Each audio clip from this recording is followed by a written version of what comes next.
We're going to take another question from the audience. Maybe the only job in the country harder than being president of the United States is being a mom, especially under this administration, because they're making everything harder.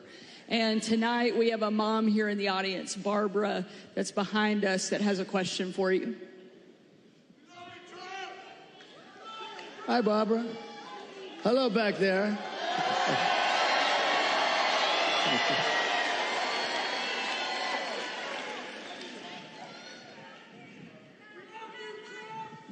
Good evening. Good evening, President Trump. Thank you for taking our question. Thank you. My name is Barbara. I'm a mom of 3, a grandmother of 7, and 3 great-grands, a registered nurse, retired nurse.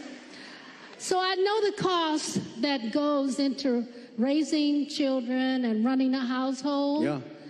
People just can't survive now. How are you going to bring down the cost of food and groceries? Good. Very good. Thank you. So we have to start always with energy. Always. I don't want to be boring about it, but there's no bigger subject. It covers everything. If you make donuts, if you make cars, whatever you make, energy is a big deal, and we're going to get that. It's my ambition to get your energy bill within 12 months down 50%. If I can do that, you've done a hell of a job. 5-0, not 15, 50. Interest rates are going to follow, and actually they're going to follow for another reason. The economy is now not good, and interest rates, you'll see they'll do the rate cut and all the political stuff tomorrow, I think. And, you know, will he do a half a point? Will he do a quarter of a point? But the reason is because the economy is not good. Otherwise, you wouldn't be able to do it. But we're going to get interest rates down, and we got to work with our farmers. Our farmers are being decimated right now. They're being absolutely decimated. And, you know, one of the reasons is we allow countries. We're not going to allow so much come. We're going to let our farmers go to work. And I don't know if you remember, I love the farmers because, you know, I had many meetings as president. I have this gorgeous room with this beautiful table that seats about 35 people. And I was with the farmers. Usually everybody wants something. They all want subsidy. But I was with the farmers, and I think you might have been there, actually, Sarah. I said, look, fellas, we're going to get you such a beautiful subsidy, meaning I'm going to do things. And one of the people raises in, sir, honestly, we don't want a subsidy. This is the first time this ever happened to me. Everyone wants, they want money. They want to build windmills. We want money with these windmills. Anyway, but you know what? It was amazing. He said, almost tears in his eyes, they were getting decimated. We don't want a subsidy. We just want to play, you know, a fair, level playing field. And I said, nobody's ever said that. And I have many industries and many groups of people from different things. You know, they do all different things. It's probably the most dramatic I've ever seen. He didn't want anything. All he wanted was to be able to compete fairly. And the problem we have is other countries, they treat us very badly in that way also.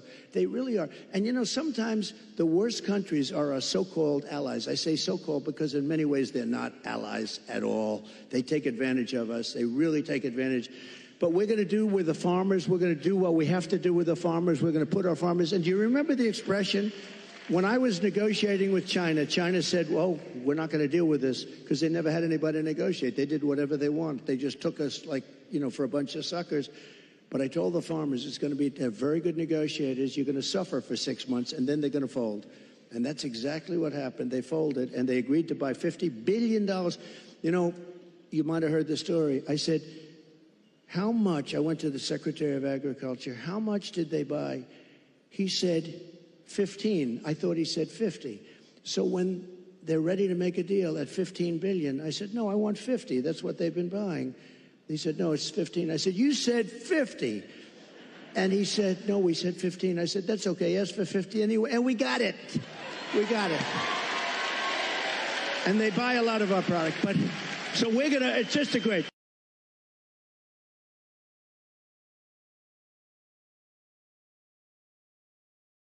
We're the party of common sense. We want to have a strong border.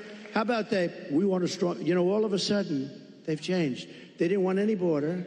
They said walls don't work. Two things work. What are the two things? Wheels and walls. You know, if I do, there's a gorgeous computer down here. In about 2 weeks, it's going to be obsolete. A friend of mine is in that business. He hates it. He said, we come up with a new model, and it's the greatest. About 3.5 weeks later, the damn thing's totally obsolete. The only thing that never gets obsolete is a wall and a wheel.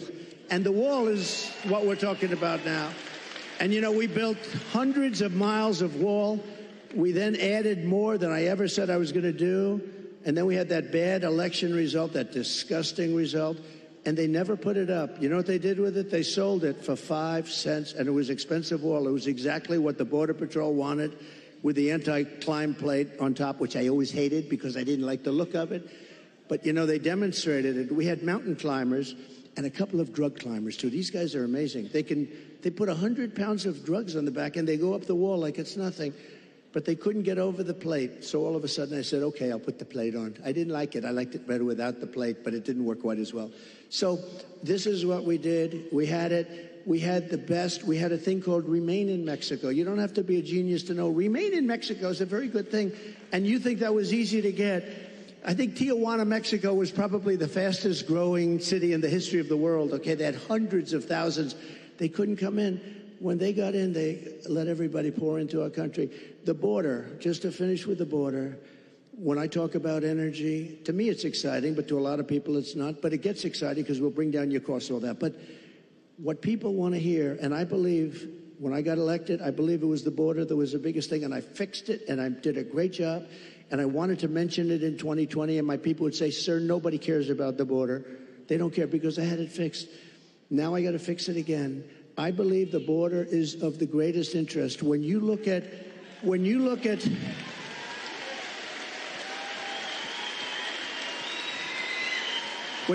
what's happening in Aurora, okay? Take a look at Aurora. When you look at what's happening in Ohio, the great state of Ohio, I love it. I'm way the hell up. I wish I was up 18 points in your state, but we are up. We are up. I think when people hear what I have to say, I don't know how you can possibly lose it. I'll tell you this, and I'll say this for Michigan.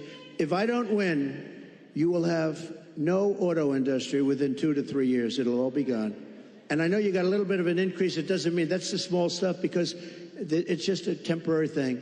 Because you will not have any manufacturing plants. China is going to take over all of your business because of the electric car and because they have the material we don't. What we have is a thing called gasoline. We have gasoline. We have so much gasoline we don't know what to do. They don't have gasoline. So why are we making a product that they dominate? They're going to dominate.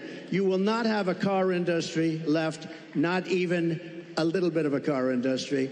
So... And you're going to have electric cars, but you're going to have 7%, you're going to have 9%, whatever it may be. And maybe someday the technology becomes so good that you can do more. I mean, you know, it's fine. But right now, the battery technology isn't there for long term. I always say, I love the electric car, but they don't go far enough. And they don't do well. You know, in Iowa, it was 20 degrees below zero when we had our great success in Iowa. We had a great... And there were cars all over the place. I said, what's wrong with those cars? They don't work well in cold.